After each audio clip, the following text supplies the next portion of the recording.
Bonjour à tous, aujourd'hui on va parler de geckos et d'autres animaux effrayants. Au cours de cette vidéo, on va se demander si les peurs qu'on a de certains animaux sont des constructions culturelles ou alors si c'est des réflexes ancestraux. Et pour ça, on va parler de différents animaux, on va parler du tauquet, de la salamandre, des serpents et des araignées velues. On trouve un petit peu partout en Asie des reptiles qu'on appelle des geckos. C'est une grande famille dans laquelle on va trouver différentes espèces. Et le plus fréquent est le gecko asiatique, celui qu'en Thaï on appelle chick-chock. En français, on appelle cet animal le gecko, mais bon, moi perso, je l'appelle gecko, je l'ai toujours appelé comme ça, alors on va continuer. Dans les mondes malais, on l'appelle tchetchak ou tchek-tchek, et c'est une onomatopée puisqu'il imite ce son de ce petit animal. Parce que la famille des geckos est quasiment la seule parmi les lézards et peut-être même parmi les reptiles à faire des vocalisations. Il a aussi la particularité de pouvoir adhérer à n'importe quelle surface grâce à des milliers de petits poils qu'il possède sous les doigts. Mais son pouvoir le plus étonnant est celui d'entraîner un effroi et un dégoût chez la plupart des Asiatiques, notamment des femmes.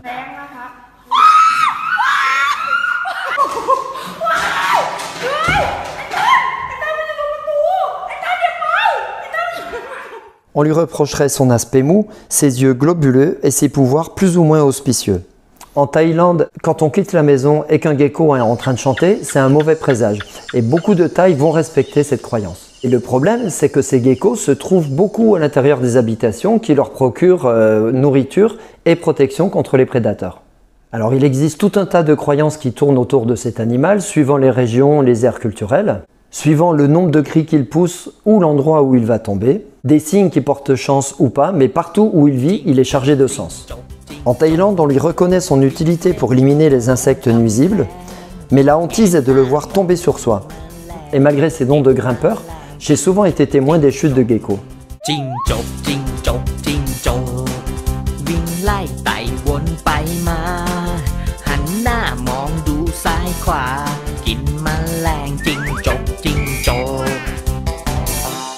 En Inde et au Pakistan, on croit qu'il mord et qu'il est venimeux. On croit aussi qu'il peut empoisonner un plat s'il tombe dedans et que son urine donne la lèpre.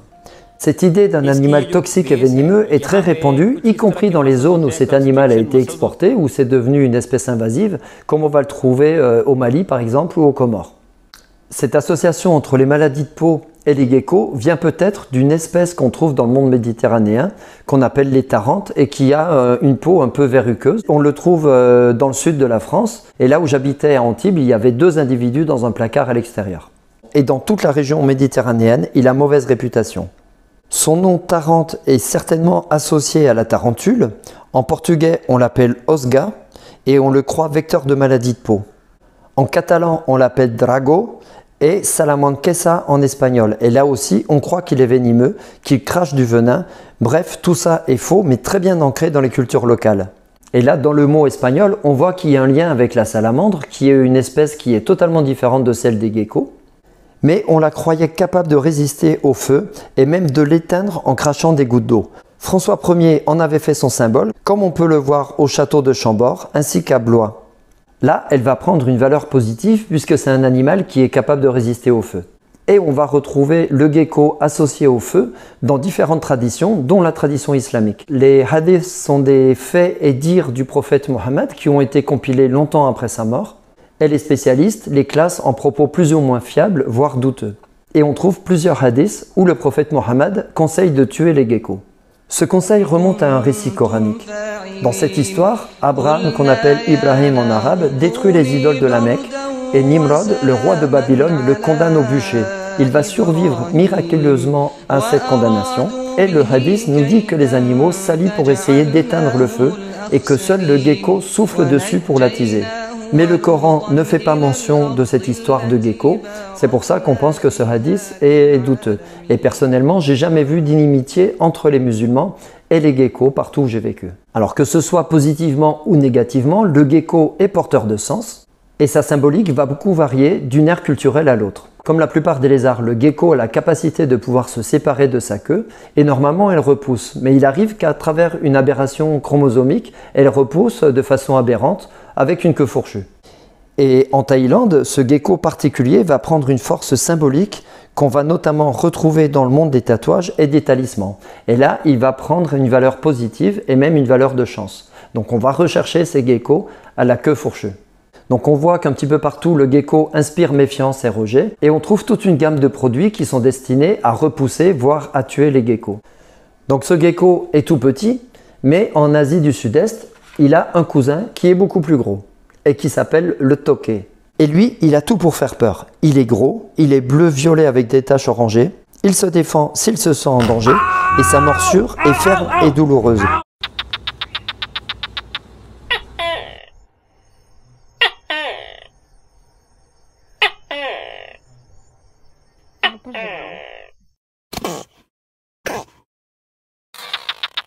En plus, il aime bien lécher sa rétine verticale et son cri est puissant.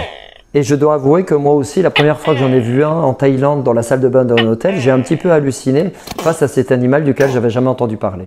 Il n'est pas plus venimeux que les geckos domestiques qui sont ses cousins, mais on va aussi trouver beaucoup d'histoires sur son compte.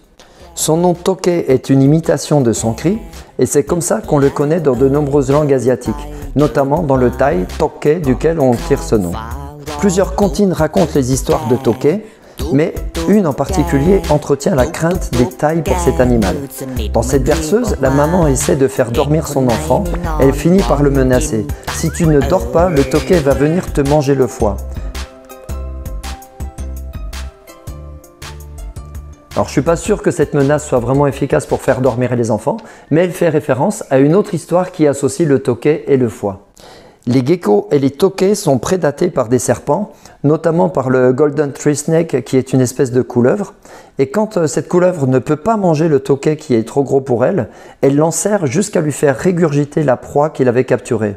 Et une légende d'Asie du Sud-Est dit que ce Golden Tree Snake vient manger le foie hypertrophié du tokay et on sait que son foie est malade quand le cri du tokay comporte moins de 5 strophes.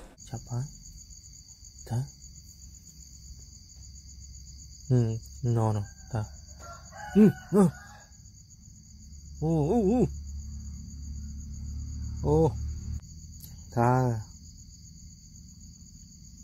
Et bien sûr, on va retrouver le tokay dans les films thaïs, dans les films d'horreur. Et là, on a un film où un groupe de géologues sont possédés par l'esprit maléfique d'un tokay.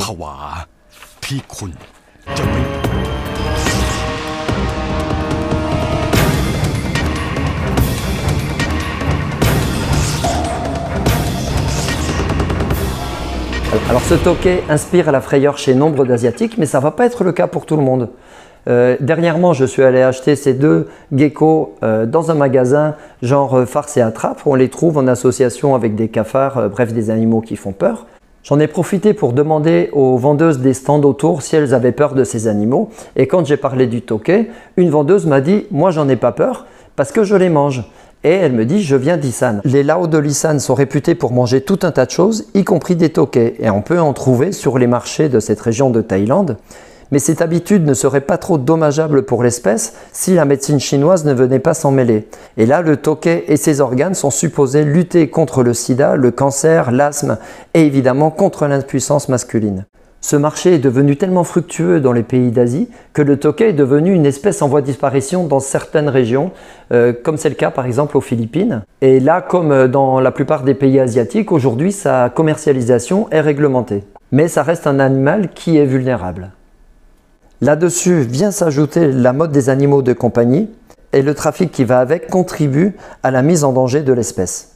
Alors la question ici, c'est pourquoi ces peurs liées aux geckos en Asie ? Et pourquoi ces peurs des animaux vont se localiser chez d'autres espèces ailleurs dans le monde?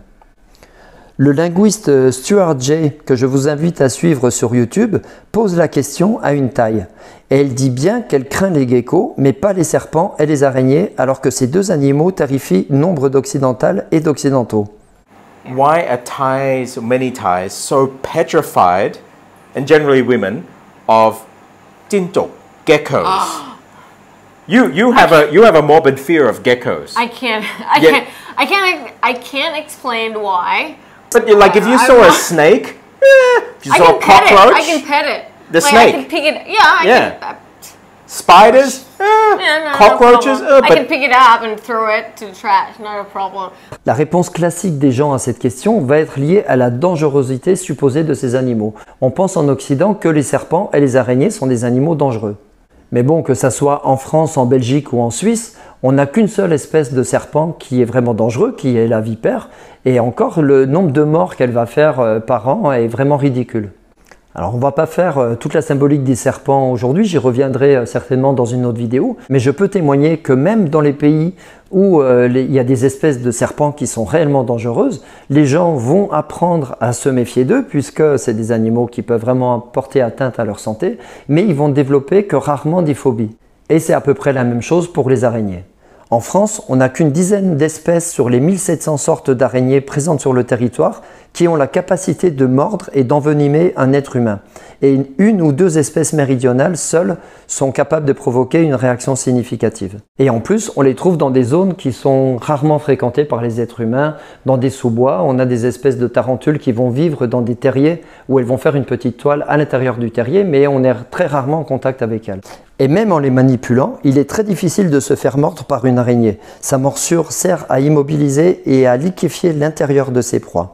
Il n'y a aucun cas mondial qui fait référence à une réaction de nécrose ou dangereux sur une morsure de tégénère, à moins de vraiment prendre l'araignée dans les mains, de lui donner un support pour se faire mordre. Vous ne risquez absolument pas, mais alors absolument pas, même si elle vous tombe dessus, même si vous dormez avec, de vous faire mordre. Ceci étant, moi j'aimais bien avoir une réponse. J'ai fait l'expérience moi-même, j'en ai fait plein des morsures et c'est généralement toujours la même réaction. C'est une réaction qui va être locale, pas de saignement, une petite irritation quand on gratte localement parce que évidemment on fait réagir la zone, mais si on n'y touche pas, il se passe absolument rien. Petite rougeur locale et ça part au bout de 48 heures. Et pourtant, même si vous allez chez un médecin et que vous avez des petits boutons sur vous, la réponse facile qu'il va souvent donner, c'est vous avez été mordu par une araignée.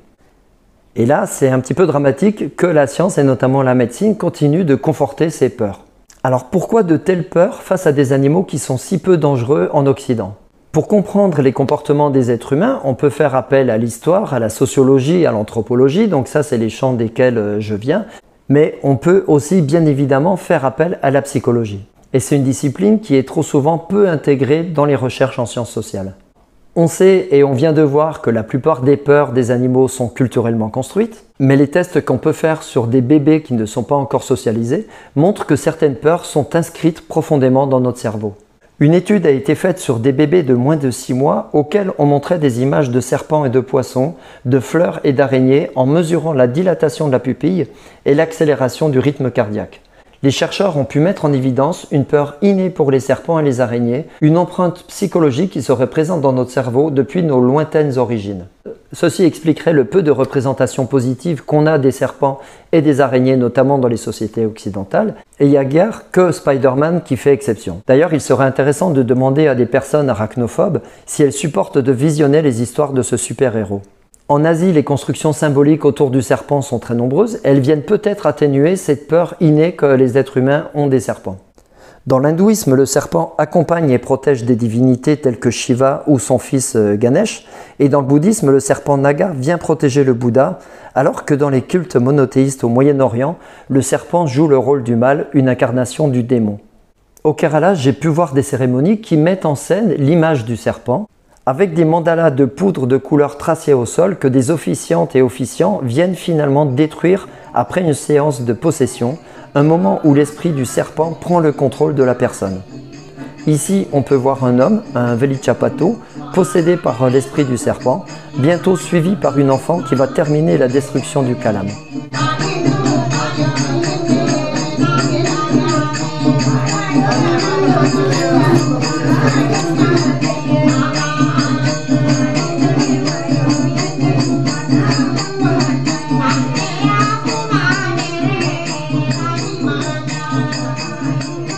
Je reviendrai sur cette vidéo quand je reparlerai des serpents, mais pour revenir à l'Europe, la dernière cérémonie liée à la possession par la morsure d'une araignée a été analysée par des anthropologues, notamment par François Laplantine, qui est un représentant de l'ethnopsychiatrie, donc un champ de recherche qui va mélanger la psychologie et l'ethnologie.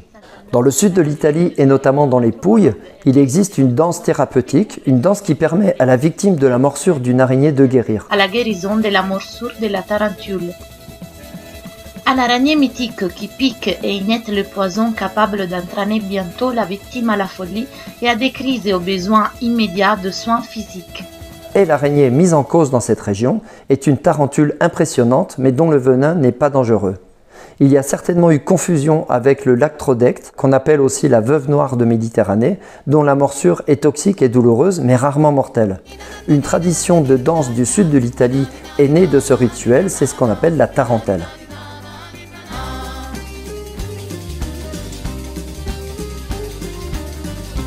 Et là, les mots tarente, tarentelle et tarentule vont nous reconnecter avec ces tarentes qui sont parmi les seuls représentants des geckos qu'on a en Europe.